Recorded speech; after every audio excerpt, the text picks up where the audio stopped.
কাপ্তাই হ্রদের পানি না কমায় লংগদুতে বোরো আবাদ অনিশ্চিত, খাদ্য সংকটের শঙ্কায় 13,000 কৃষক। রাঙামাটি লংগদু থেকে মোহাম্মদ রিয়াজ আহমেদের পাঠানো তথ্যচিত্রে বিস্তারিত নিউজ ডেস্ক। কাপ্তাই হ্রদের পানিতে ডুবে আছে মাঠ, অথচ সময়ের সাথে পাল্লা দিয়ে বাড়ছে কৃষকের দুশ্চিন্তা।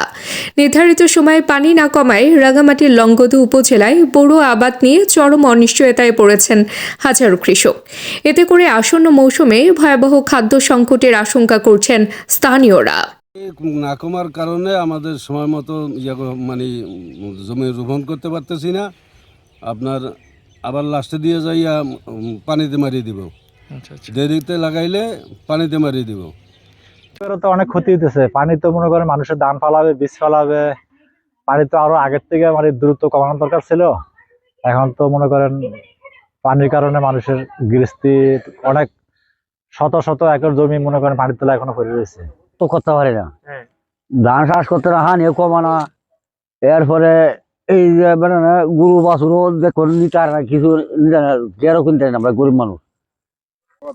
কাপ্তাই লিগের পানির জন্য আমাদের গরু ছাগল মরতেছে, অথচ আমরা ধানের চাষ করতে পারতাছি না। দ্রুতভাবে আমরা পানি কমাইবেন।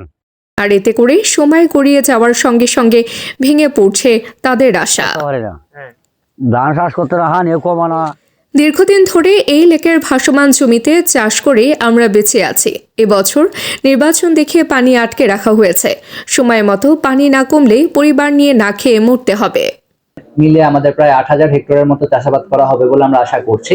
তবে এখানে প্রধান অন্তরায় হচ্ছে আমাদের কাপ্তাই লেক বেষ্টিত আমাদের এই লংগদু উপজেলায় প্রায় 6,500 হেক্টর জমি হচ্ছে কাপ্তাই লেকের মাঝে।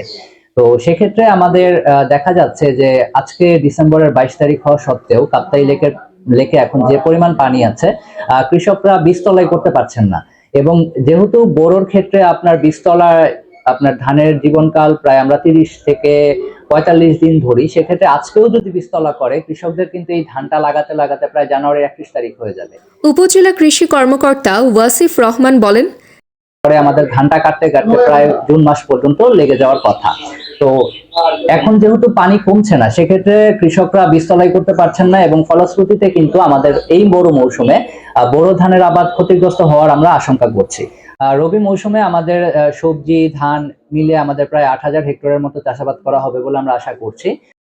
আসন্ন নির্বাচন পর্যন্ত হ্রদের পানি না কমানোর প্রস্তাব আলোচনা হয়েছে, যদিও হ্রদে পানির পরিমাণ নির্ধারিত মাত্রার চেয়ে 5 ফুট কম রয়েছে। অর্থাৎ চাষাবাদ করতে সমস্যা হচ্ছে নাকি? জি জি জি,